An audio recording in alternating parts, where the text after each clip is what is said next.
Irree fi gaachanni uummata Oromoo woboon tarkaanfii waraana weerartuu PP irratti fudhatu jabeessee itti fufee jira. Akka kanaanis kibba Oromiyaa godina Gujii Lixaa keessatti abdiif gaaddisni saba Oromoo woboon zoonii kibbaa Cibraan Gooroo Dugdaa, Buttaan Baddaa Magaadaatii fi Carii Burqaa waliin ta'uun lukkeelee diinaa aanaa Bulee Horaa ganda Burqaa Arbichootti Ariyee Boollatti yemmuu naqu tokko ammoo Fayyaa Qawwee wajjin dhuunfatee jira. Gama meeshaatiin qawwee Akaamaa 2 irraa boojuun galii dantaa qabsoo bilisummaa Oromootiif oolchee jira. Gootichi waraana bilisummaa Oromoo woboon tarkaanfii isaa itti fufuun zoonii lixaa godina Buunnoo Beddellee ona Daaboo Aannaa bakka Caammanii jedhamutti tarkaanfii laalessaa kaleessa waaree booda fulbaana 15/2022 fudhateen waraana bilchiginnaa gariin ajjeesuun gariin ammoo madeesseera. Waraanni bilchiginnaa gara godina Buunnoo Beddelleetti dhufuun aleelamte kun kan torbee darbe Abiy Ahmad xiyyaaraan magaalaa Jimmaa keessatti buusee ture akka ta'e barameera. Irree fi gaachana uummata Oromoo kan ta'e woboon zoonii kibbaa Konyaa Gujii Lixaa Cibraan Gumaa Baastuu Laasoorroo aanaa Bulee Horaa ganda Gaadduu Yaabaasreetti kaleessa fulbaana 15/2022 ganama saayitii 2 irratti waraana faashistii Abiy Ahmad uummata Oromoo gidirsuu fi saamuuf duula qindaa'aa tolfattee dhufte irratti tarkaanfii laalessaa woboon fudhateen nama 20 ol irraa yemmuu ajjeesu nama 17 madeesseera. Guyyaa har'aa fulbaana 16/2022 humna diinaa reeffaaf madoo guuruuf konkolaataa 10 oliin Bulee Horaa dhufte woboon duratti darbee haxxee hidhuun saayitii 12 humna diinaaf konkolaataa isaanii waliin nama 31 ol dhabamsiiseera. Hanga gabaasni kun qindaa'etti humni rukutamte kun bakkuma lolamtee buluun reeffaaf madoo waliin rakkataa turte. Tarkaanfii woboon fudhatu hanga bilisummaa fi walabummaatti itti fufa. Sabboontonni ilmaan Oromoo irree fi gaachana uummata Oromoo woboo diinagdeen jabeessuuf gumaacha taasisan cimsanii itti fufanii jiru. Haaluma kanaan ilmaan Oromoo maadhee abdii bilisummaa jalatti gurmaa'an godina Lixa Wallaggaa Ona Begii ganda Beengaa irraa gumaacha qarshii 10,000 woboof taasisaniiru. Jaarmiyaan tokkummaa baqattoota Oromoo biyya Yaman Konyaa Radaa Gurmuurjii gumaacha marsaa 26ffaa doolaara Ameerikaa 9,830 akkasumas namni maqaan isaa Hussein Umaree Billisee jedhamu dhuunfaan doolaara Ameerikaa 170 waliigalatti doolaara 10,000 gumaachanii jiru. Ibsa ejjennoo armaan gadiis baafatanii jiru. Yeroo ammaa kana jabina qabsoo keenyatu diina keenya biyya keessa fi alatti akka raacha gannaatti iyyisiisaa jira. Waan injifannoo woboon galmeessaa jiru kana milkeessuuf yoomiyyuu qophiidha jedhan. Sabboontonni ilmaan Oromoo maadhee maqaa waliigala magaalaa Shaashamannee jedhu jalatti gurmaa'an woboo diinagdeen jabeessuuf qarshii 10,000 gumaachanii jiru. Deeggarsi diinagdee ittuma fufuun sabboontonni ilmaan Oromoo maadhee Baabiiftuu jalatti gurmaa'an woboo diinagdeen jabeessuuf qarshii 2,000 moonaa qabsoo qaqqabsiisanii jiru.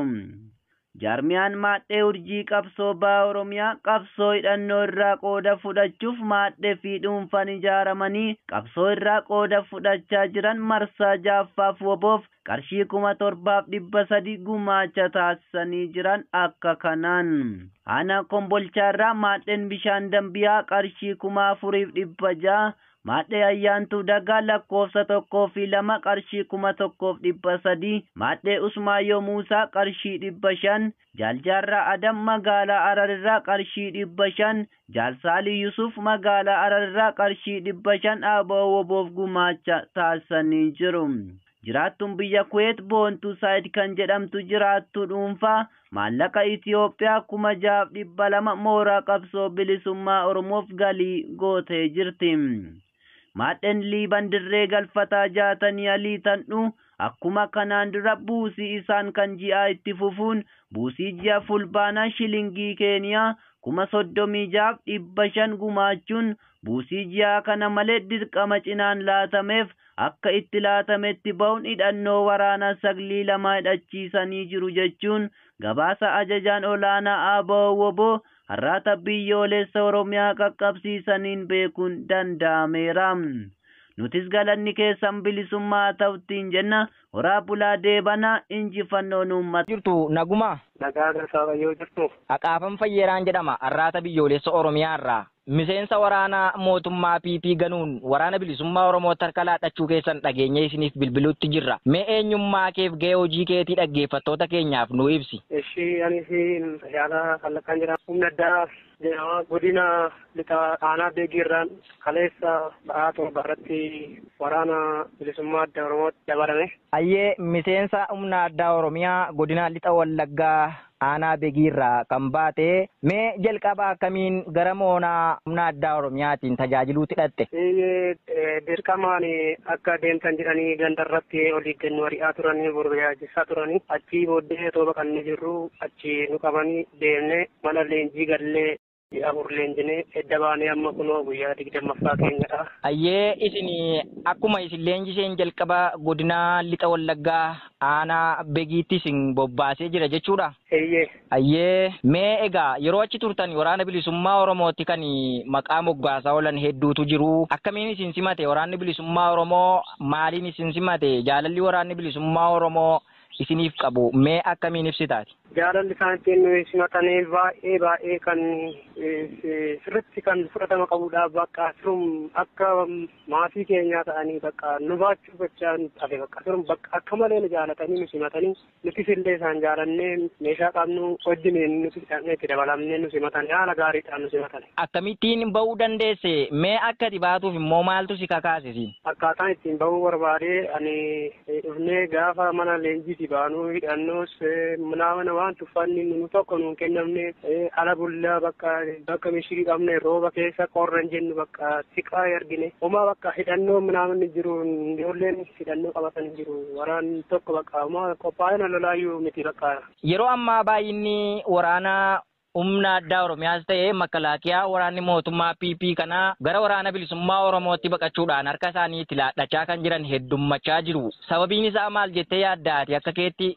Sababiin isaa bakka mootummichi miti akkuma nu leenjisee bakka homaa kuban qabu bakka sirma goodaa jirra bakka isin jenneeti. Mooraa qabsoo bilisummaa Oromootiif waan fiddanii dhuftan qabdu isin?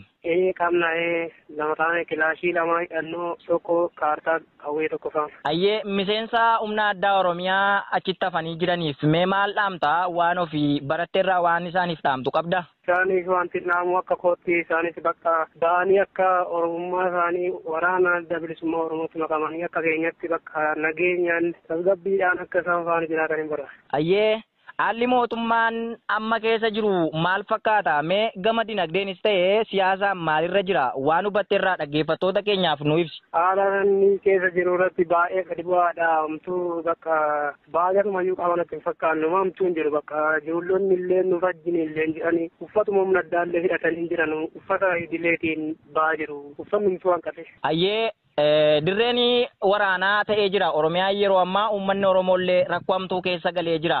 Mee waan kanaaf maaltu falataa jetta? Uummata Oromoo immoo maaltu rakkina kana keessaatii baasa jettee yaaddati? Uummata Oromoo kana tokko ta'ee tokkummaadhaan bakka